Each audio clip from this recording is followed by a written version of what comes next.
اهلا وسهلا بحضراتكم. النهارده هنتكلم على موضوع مهم قوي.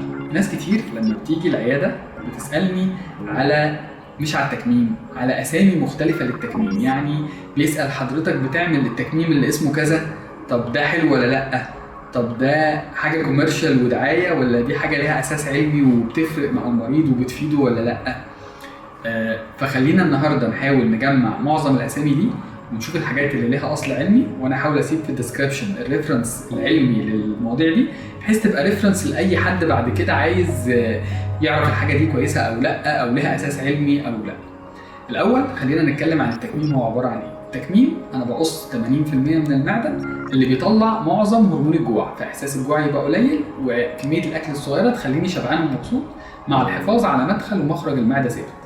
طب هل الرقم ده فيه فصال؟ يعني ممكن يا دكتور تقص لي 50%، طب قص لي 60%، طب في حاجه اسمها التكميم المعياري، انا هقص حاجه معينه او هعاير كميه المعده واقص حاجه معينه؟ بص، المعده لما بتيجي تتقص بيبقى جواها مقياس اسمه البوجيه. البوجيه دي الانبوبه الرفيعه اللي بتدخل جوه المعده وانت بتقص من جنبها. المقياس ده المتعارف عليه ان هو 36 او 38 او 40. طيب بتختار على اساس ايه؟ ده اللي ممكن تختاره شويه على اساس انه الدكتور لما بيقص المعده بالطريقه دي المريض بيبقى مرتاح، بياكل كويس شويه، لا قليل. طب في سؤال مهم، ينفع موضوع 50% ده؟ مفيش حاجه اسمها كده. قص المعده لازم يبقى اللي هو بنقول عليه 80، ده مجازا هي من 70 ل 80%، ده المتعارف عليه، يعني عشان تشيل هرمون الجوع كامل وعشان الوزن ما يرجعش بسرعه. ما انت لو شلت 50% احساس الجوع هيقل في الفتره الاولانيه، لكن هتلاقي المريض بتاعك فجاه رجع ياكل كتير جدا ورجع يتخن بسرعه جدا. فالصح ان هو المقياس ده ثابت من 36 ل 40، ده اللي اغلب الدكاتره او الناس بتشتغل عليه، وده اللي بيديني النتيجه المطلوبه اللي انا عايزها. طب هل المقياس ده هو اللي بيفرق في الترجيع؟ يعني لو قصيت 36 المريض بيرجع، لو قصيت 40 المريض ما بيرجعش؟ الحقيقه لا.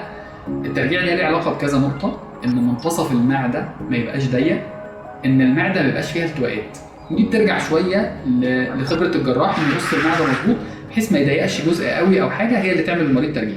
لكن المقياس نفسه بيفرق؟ لا مش بيفرق. طيب تعالوا بقى نقول الاسامي ونشرح واحد واحد فيها. اول اسم تكميم البيكيني. يعني ايه تكميم البيكيني؟ يعني في ناس كانت مش عايزه الجروح بتاعتها، طبعا متعرف عليه ان الجروح بتاعت التكميم اغلبها بتبقى من عند السره فيما فوق. طيب في طريقه ان التكميم ده يتعمل او التدبيس بتاع المعده ده يتعمل من البيكيني لاين. يعني انت بتلجأ للسره برده ككاميرا، بس الفتحات بتبقى عند البيكيني لاين، وده اغلب الفيميلز اللي لسه ما اتجوزوش وصغيرين او واحده ولدت وبتخاف قوي من الجروح بيحبوا ده ويبقى في البيكيني لاين، فالجروح تبقى تحت. طب هل بيختلف في التكميم نفسه؟ هو نفس التكميم ونفس قص المعده وكل حاجه، بس اماكن الجروح هي اللي بتبقى تحت، فبتبقى مختفيه اكتر ومش بتبان مع الوقت. وده ليه اساس علمي ومنشور بيه بحث والنتائج بتاعته كويسه. طيب نوع تاني اللي هو تكميم النانو او الدقيق. طيب ده معناه ايه؟ ده معناه ان انت بتشتغل بادوات ارفع شويه واصغر شويه. يعني تدبيس طبعا تكميم المعده نفسه نفس الدباسه بنفس الحجم بتاعها، ده لازم يبقى ثابت لان حجم الدباسه ثابت. لكن الادوات بتاعه التكميم الدقيق دي ادوات اصغر او ارفع، فبتقدر تعمل منها العمليه بدل ما تمسك المعده بآلة مثلا 5 مللي تمسكها بآلة 2 مللي، فبتبقى اصغر والجروح بتاعته بتبقى اصغر شويه، فمش بيبان الجروح دي بالاثر بتاعها على المدى البعيد. نتائجه احسن في الالم، لكن في الاخر هي نفس قص المعده بنفس كل الحاجات بتاعتها. ده مش منتشر بره قوي في العالم، يعني ده اختراع مصري ان احنا نستغل الادوات الصغيره، لكن خلينا اقول الحقيقه ان نتائجه برده كويسه مش وحشه. طيب النوع الثالث اسم ثالث بيتقال تكميم المعدل او الباندد سليف. طيب ده يعني ايه؟ نفس التكميم ونفس كل حاجه، بس انت بعد ما بتقص المعده بتحط حلقه سيليكون حوالين المعده. الحلقه السيليكون دي مش فكرتها زي حزام المعده بتاع زمان انها تضغط المعده خالص، هي تبقى واسعه شويه عشان لما المعده تيجي تكبر على المدى البعيد بتلمس الحلقه فتديني احساس الشبع. طب ده متعرف عليه في العالم وليه ابحاث ودراسات منشوره كتير جدا باسم باندد سليف، والحقيقه ان نتائجه في الحفاظ على العمليه على المدى البعيد احسن من التكميم لوحده. نقطه رابعه التكميم المغلف. يعني ايه كلمه مغلف؟ تغليف المعده ده عباره عن ان انت بتاخد الجزء بتاع يا اما منديل البطن تغلف بيه المعده، يعني انت خلاص قصيت المعده بقت زي الكيرف كده، بتاخد المنديل البطن اللي انت فصلته وترجع تغلف بيه المعده، تستخدمه هو نفسه وتخيطه في المعده تاني. الحقيقه ده بيقلل احتمالات النزيف وبيقلل احتمالات التسريب. او طريقه تانية انك تعمل تغليف للمعده من بعضها، يعني اكتر جزء بيحصل فيه تسريب الجزء اللي عند الوصله ما بين المعده والمريء. فساعات بنعمل ايه؟ بنخيط الجزء بتاع المعده ده ندفنه جوه بعضه عشان التغذيه الدمويه بتاعتها تبقى كويسه وما يحصلش منها تسريب. تثبت منديل البطن او لا؟ طب هل لازم تعمله او لا؟ الحقيقه انت بتلجأ للحلول كلها، بتبقى في ايدك وبتختار الانسب. طيب اسم تاني اللي هو التغليف بالغيارات الرينفورسد او التغليف الكيميائي. طيب الاصل في موضوع ان الغيارات الداعمه او الرينفورسد ده ان الغيارات الرينفورسد دي جواها ماتيريال، حاجه زي سيلينج ماتيريال، كانك بعد ما دبست بغيارات ثلاثيه بتنزل زي شريط اللحام كده على خط الدبابيس. فده طبعا بيقلل احتمالات النزيف وبيقلل احتمالات التسريب. طب مشكله الغيارات دي ايه؟ ده ليه اسم علمي طبعا متعارف عليه. مشكله الغيارات دي انها غاليه قوي، يعني الغيارات دي في مصر سعرها غالي قوي. فالناس بتلجأ لطريقه تانية اللي هو ان انا بدل ما اعمل ده اثبت منديل البطن في الجزء ده بتاع المعده عن طريق ماده كيميائيه زي بالبلدي كده زي الامير او الصمغ بتاع زمان ده، جلو بيتحط على ده وتلزق فيه منديل البطن. طيب بيدي نتيجه فارقه. طبعا لو مش قادر تستخدم الغيارات الرينفورسد ممكن تلجأ لحل من الحلول ده. لو انت مش بتحب الخياطه انك تخيط منديل البطن ممكن تلجأ للطريقه الكيميائيه دي انك تلزق ده فيه ونتائجه مش يعني كويسه مش وحشه. نقطه كمان مهمه اللي هو التكميم السري. يعني ايه التكميم السري؟ ظهر كده في فتره من الفترات وده ليه اسم متعارف عليه وعلمي، صح هو ملوش الشعبيه الجامده قوي لكن هو متعارف عليه علميا، انك تعمل العمليه كلها من جرح واحد في السره.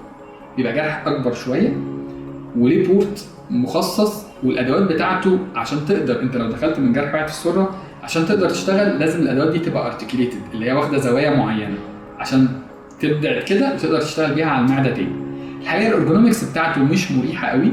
عنده مشكله تانية في حجم الجرح بتاعه كبير شويه. الجرح ده بيبقى عرضه اكتر انه يعمل فتق لانه هو مش جراحه طبعا، هو منظار برضه، بس الجرح بتاعه لازم يبقى 2 سم او 2 سم ونص او 3 سم كمان، فساعات بيبقى عرضه انه يعمل فتق. لكن هي احد الطرق المتعارف عليها اللي ممكن تعمل الموضوع ده. طيب حاجه كمان من الاسامي اللي موجوده اللي هو الجي شيب. الجي شيب ده يعني ايه؟ يعني انت بتقص المعده من مخرج، انت المفروض بتبدا قص المعده بعد من 2 سم 4 سم او 6 سم. طب انت بتعمل ايه؟ اغلب الناس بتقص من 4 ل 6 سم اللي هو شكل المعده المتقص من فوق صغير خالص والجزء اللي تحت 6 سم فيديك حرف الجي. طيب دي طريقه كويسه لانها بتقلل احتمالات الترجيع جدا، بتخلي المريض توليريتنج الاكل احسن شويه، فيبقى حاسس بشبع بكميه صغيره لكن قادر ياكل شويه. طب هل دي في الطريقه دي انا ما باخدش فيتامينز او كده؟ لا، هو دي طريقه من قص المعده اللي اغلب الناس بتعملها لكن ما بتخليكش ما تاخدش فيتامينز، بتاخد الفيتامينز لمده سنه عادي خالص. دي من الحاجات اللي هي وصف للمعده اكتر منها حاجه علميه، يعني هي مش متعارف عليها علميا او ملهاش وصف او ريفرنس علمي، لكن دي طريقه من الطرق الشائعه ما بين الناس في وصف قص المعده. يعني باقي حاجه واحده هنتكلم عليها اللي هو التكميم التفصيلي. هو الاسم نفسه اسم ماركتنج اكتر منه اسم علمي، هو اسم معناه يعني او المدلول بتاعه انا بختار او بفصل لكل مريض العمليه المناسبه ليه. فهو كوصف هو وصف صح لان انت دورك كجراح او كده وانت بتختار للمريض بتاعك. يعني بيجي لك المريض ده عنده قابليه للنزيف اكتر فهعمل له كذا، المريض ده بيرجع اكتر مثلا طبيعته اصلا فهعمل له كذا. انت بتحاول تستخدم كل التولز انك تعمل ده. كاسم علمي هو ملوش اسم علمي، لكن واحد من الحاجات اللي انتشرت ما بين الناس اللي هو انه قصده انا كجراح ممكن اختار لك الوسيله اللي تكون انسب ليك او طريقه من الطرق دي اللي تكون مناسبه ليك. انا دوري العلمي ان انا اساعدك في اختيار العمليات من الاول سواء تكميم او تحويل او سياسي او كده على حسب طبيعه اكلك والكلام ده كله. النقطه الثانيه اني اعلمك ازاي تحافظ على العمليه بعدها. جوه العمليات ان اختار لك الطريقه المناسبه واعرفك اقول لك ده بيكون انسب ليك. في بعض الحاجات انت ممكن ما تشرحهاش لكن تستخدمها جوه العمليات زي خطوه التغليف مثلا تكون خطوه ثابته انت مش لازم بتقولها لكن انت اوريدي بتعملها. الجراح الشاطر اللي بيعرف يستخدم كل التولز عشان يوصل للمريض بتاعه لاحسن نتيجه. دي كانت انواع التكميم اللي اغلب الناس بتسال عليها. هسيب لكم في الديسكربشن الريفرنس بتاع الكلام العلمي للكلام ده كله عشان لو حد حابب يرجع ليه وتبقى مرجعيه لنا كلنا. اشوفكم كلكم على خير وعمليات تكميم ناجحه باذن الله.